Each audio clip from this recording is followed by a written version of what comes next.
या पावसामुळे अनेक जण संकटात अडकले, मात्र त्यांच्या मदतीसाठी धावणारे अनेक हातही पुढे आले।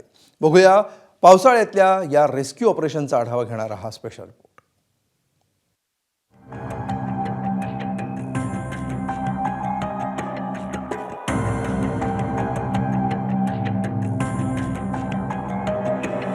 वरुण राजा कोपलाय। राज्यभरात पावसानं थैमान घातलंय आणि याच पावसात पुराच्या पाण्यात अडकलेल्यांना वाचवणारे काही देवदूत आपल्याला पाहायला मिळाले। पालघरच्या जलसारमध्ये खाडीच्या पाण्यात वाहून जाणाऱ्या तिघांना स्थानिकांनी सुखरूपपणे बाहेर काढलं। हे तिघे जण मुसळधार पावसात मासेमारीसाठी गेले होते, मात्र पाण्याच्या मोठ्या प्रवाहामुळे ते अडकून पडले। साताऱ्याच्या मरढे गावातील कृष्णा नदीच्या पुलावरून वाहून जाणाऱ्या तरुणाला पोलिसांनी वाचवलं। मुसळधार पावसामुळे मरढे आणि आनेवाडी गावांना जोडणाऱ्या या पुलावरून मोठ्या प्रमाणात पुलाचं पाणी वाहत होतं, मात्र या पाण्यातून मार्ग काढताना एक तरुण वाहून गेला। मात्र पोलिसांनी आपल्या जीवाची पर्वा न करता या तरुणाला वाचवलं।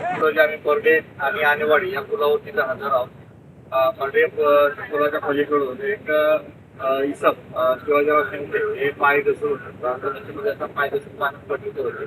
सदर वेळी अंमलदार धुंदवाड गावचे सरपंच आणि पोलीस पाटील यांनी ग्रामस्थांच्या मदतीने सदर इसमांना पाण्यातून बाहेर काढलेलं आहे। पालघरच्या झांझरोळीमध्ये 4 पाड्यांवरच्या तब्बल 200 नागरिकांना जिल्हा प्रशासनाकडून सुरक्षित स्थळी हलवण्यात आलंय। पालघरच्या पश्चिम भागात सध्या पावसाचा जोर दिसून येतोय। पुरामुळे आजारी मुलांना उपचारासाठी नेणं अशक्य झालेल्या वसईच्या मोहम्मद अशफाक यांच्या मदतीला एबीपी माझा आणि समाधान फाउंडेशनचे प्रतिनिधी धावून गेले। या मदतीमुळे अशफाक यांच्या दोन्ही आजारी मुलींना वेळेत उपचार मिळाले। मला फोन आला, असा एक मुलगा आहे, तो फार आजारी आहे, त्याला जास्त फीवर आहे आणि जायला कमरेच्या वरती पाणी आहे आणि त्यांच्या घरी मेन पुरुष नाही कोण घरी।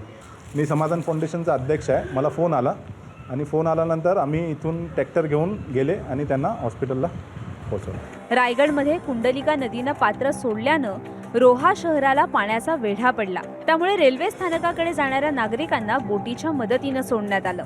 हवामान विभागाच्या अंदाजानुसार येत्या काही तासात मुसळधार पावसाची शक्यता आहे, त्यामुळे आपत्ती व्यवस्थापन विभाग हा अलर्ट मोडवर आहे। हे जे काही आपण अलर्ट्स सातत्याने या ठिकाणी देतो आहोत, ही आपली जी काही डिझास्टर मॅनेजमेंटची जी आपली इथला जो कक्ष आहे, हा कक्ष 24 तास या ठिकाणी काम करतोय।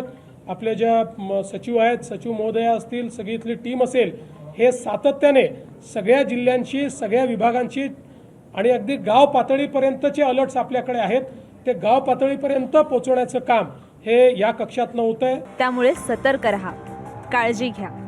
ब्युरो रिपोर्ट, एबीपी माझा।